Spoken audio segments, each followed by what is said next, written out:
God, Jason, did you ever think that it was going to go this long? Below deck? Yeah. What about you? Your first season, you didn't even know you were going to be on camera, right? I wasn't supposed to be there. I was just supposed to be down there, deliver the boat, drop it off, and watch it every 3 days to see that nobody screwed it up. I backed the boat into the slip, and I'm sitting there, and there's all of these containers. There's all of this equipment, and there's all of these people. You mean the production crew? Yeah. And they look like nothing I've ever seen before. In what sense? They're all wearing black. Well, I mean, some guys had bandanas, tattoos, piercings, and Yeah. it's like A whole bunch of LA. I was about to say, they're all from exactly. Los Angeles. And I'm going like, holy shit, what the did I get into? Yeah. And when they got on board and I got to know everybody that was involved, from, the sound techs to the lighting techs, and I thought, God, these guys are good. They're similar to yachties. They've said, yachting, we watch you guys do yachting and we feel like we're in the same profession. Really? Because it's freelance, it's transient, you're going to locations, you're working long hours with a certain group. You get really close to that group.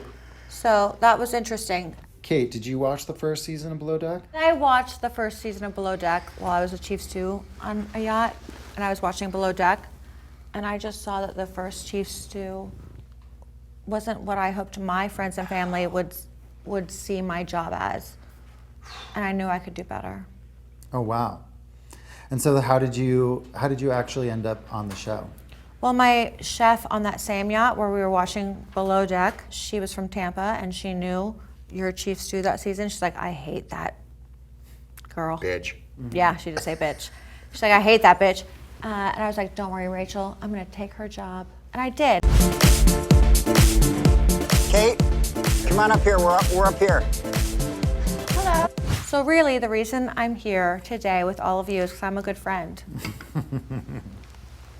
It was a unique set of circumstances to how the whole thing came about. My mom has this saying, when you get a waffle maker, the instructions say plug in the waffle maker, open it up, let it warm up, pour the batter in, close it, open it, take that waffle, throw it out. Mm-hmm. Now you can make waffles. I think the first season was a throwaway waffle. Yeah. Well, how about you, your first season? Like you said, you watched it as a fan. Yeah. And then you come on the show. I got into yachting because I love meeting interesting guests, like serving Leonardo DiCaprio dinner in St. Bart. It's not serving Snooki and her escort friends cheeseburgers. My first season working for Captain Lee, we didn't really get along. I mean, we didn't really interact, But we didn't get along. No. Well, why do you think that was? There was so much going on with the TV show that there wasn't a lot of chance for us to interact. We were thrown into it. Not to mention that I just totally blew her off as she's walking down the dock. I have never, ever had a Chief Stew walk down the dock looking like you look. It's not the first time I've heard that. And I did make a blanket shaped like a... Dick. Any idea how that happened? I'm not sure. But we made it past that. We did. Well, there you go, guys. The after show on BravoTV.com. Hope we answered all your questions. So, Tanner, how did you get into yachting? We all really don't want to work. That's why we're yachting. We're all in yachting anyway for that reason, because, I'd fucking go crazy if I had to wear a suit and tie every day, and I am already freaking out that I'm wearing pants. I need to be wearing shorts and sandals, otherwise I'm not happy. Ashton, what was your start in yachting? I was stuck in the 9 to 5 kind of rut, the mundane routine life. I heard about a friend of mine that was in the yachting industry, and my housemate at the time said, well, why don't you look at doing that? I sold my house, I sold my car. I came down to my last 50 euros that I had in total. And I landed the holy grail of first jobs. I joined a yacht that was about to embark on an Arctic expedition. We saw polar bears, we saw blue whale. It was absolutely incredible. It was the dream start to a new career that I could have ever asked for. What about you, Brian? I heard about it from a friend of mine, Yeah. and I was dating this girl at the time in South Africa, and I spoke to her about it. She didn't want to do it because of this. It's a big risk to take. Say a couple of months after that, me and her got into a big fight, and she left me. Yeah, I was brokenhearted, and I was just like, F this, South Africa. I'm selling everything, and I'm going. And that's what I did. I sold my car, sold all my assets, went to Palma in Spain, and jumped on a boat. I've been there ever since. Wow. What about yachting works for you, Kevin? It's just better money, plus the lifestyle as well for me. And the situation that I was at the time with my ex-partner and my daughter, I kind of felt it was a bit of a whirlwind events, really, like kind of getting told that the girl that you've just been seeing for the last few months is now pregnant. And so I decided to kind of escape that, and yachting for that reason has been really good for me. And the same for my experience as a chef, you know. This is something where you just constantly learn, and you have different guests coming on board and different dietaries and constantly challenging you all the time. And it was an advantage to me and my daughter. And I guess that's what a lot of yachties do, is we escape the kind of real life, and we take off on this adventure. So your relationships go better the more you're out of town? Yeah. Okay. Yeah, the more I'm out of town. Suppose that makes sense. As The this less one is. you're around, the better things go. Yeah.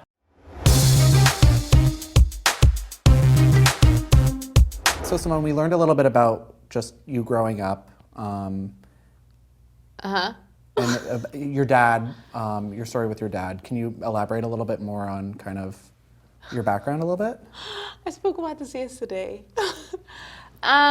Basically, the story with my dad was like when I was growing up and stuff, he wasn't always there. And for me, I was like okay with it because I was like, you know, if this guy's just like a farmer or a miner, then it's okay that he's not here.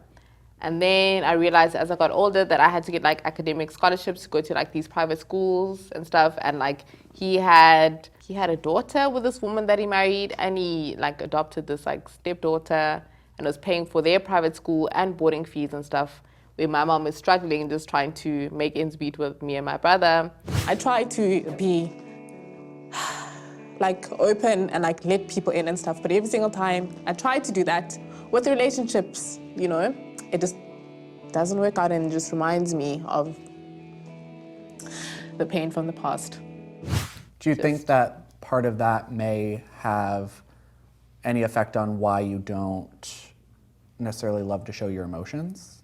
Yeah, but that's not only because of my dad and stuff. Like when I was growing up, and you know, when you're coming from a very disadvantaged background and things are happening and you have emotions, but you try not to become a statistic, you know, in terms of dying from STDs or going into jail or falling pregnant when you're a teenager and stuff, you know, emotions fall aside. You need to focus on school and other important things, you know. So, and also I just don't think I'm not a very expressive person, because I am actually a scientist at heart, and I feel like scientists are generally just not very expressive. So Kind of looking back on the season. Oh, wait, sorry. I have to say, like, this is just like an amalgamation of how my life has always been, where I always have to like fight to get given an opportunity to do anything. Like when I was like 10 or 11 years old, I had to sit in front of like a board of directors to be like, oh no, I'm worthy enough to be given the opportunity to get the same education as other people and stuff, you know? Like it's always a constant fight where I need to prove why I should be given the same opportunities as other people. I'm not sure that you're ready to do service. Am I a shitty, like, second stew, whatever? I'm not sure that you're a great second soup. I think it's just just built up frustration. Yeah, maybe that's why I kept like all the time.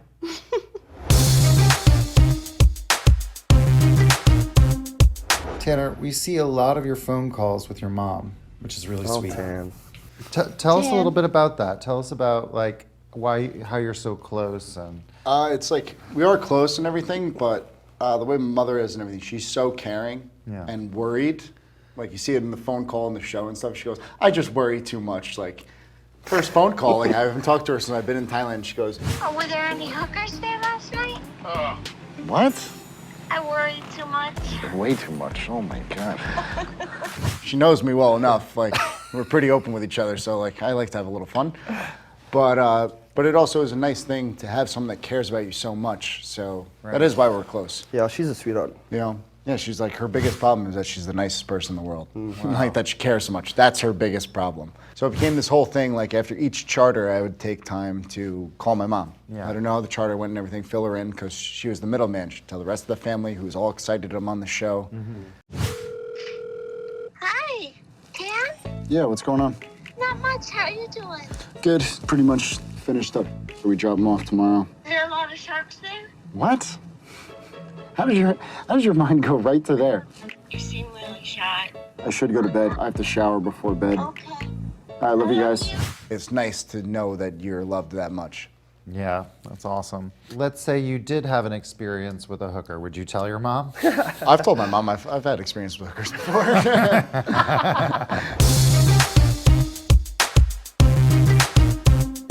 Now you met some of the folks from Below Deck Med, right? Because you guys are doing interviews around the same time. Yeah. Tell me about the people that you know. What's so funny? Sorry. The first time I came to LA to do like voiceovers and like the interviews and everything like that, I met Joao, Colin, and Aisha. Colin's from my hometown. Oh, no kidding. Yeah. You can bring down the slide and work on it. Everyone just assumes that just because I went to school for music that I know how to spit hot fire. Obviously, they're right. So sit back, relax, and enjoy your stay. From Captain Sunny and all of us who want to wish you happy birthday! So him and I have become closer over the past like few weeks as the show has been airing and everything like that. He's been helping me out and being like a nice little mentor. Yeah, he's doing the same for me actually. Yeah, and we were like drinking a couple of beers and stuff and went to a nightclub afterwards and it was a lot of fun. Yeah. Led to a little bit more fun, but... So a little bit more fun. Tell me about that. Aisha and I hit it off. How well did you hit it off? Hit it off well enough that we happened to be staying at the same hotel and woke up in the same bed. She's hot though, so well played. Yeah, it's a win. My man. She's got an interesting sense of humor, that one. Yeah, but that's what makes it fun. Yeah. Aisha the geisha will Falacia. That's perfect. Growing up with very liberal parents and 4 older brothers, sex was just talked about so openly. I remember asking my mum to describe what sodomy is when I was like 7. So I learned about butt sex. It's just nice, like being close with someone that has done it before. Yeah. And their show aired before ours, so it's nice being able to have someone teach you what to expect. Right. Yeah, I mean, there's a lot to take in when you do this show for the It's first also time. nice to have fun with her naked.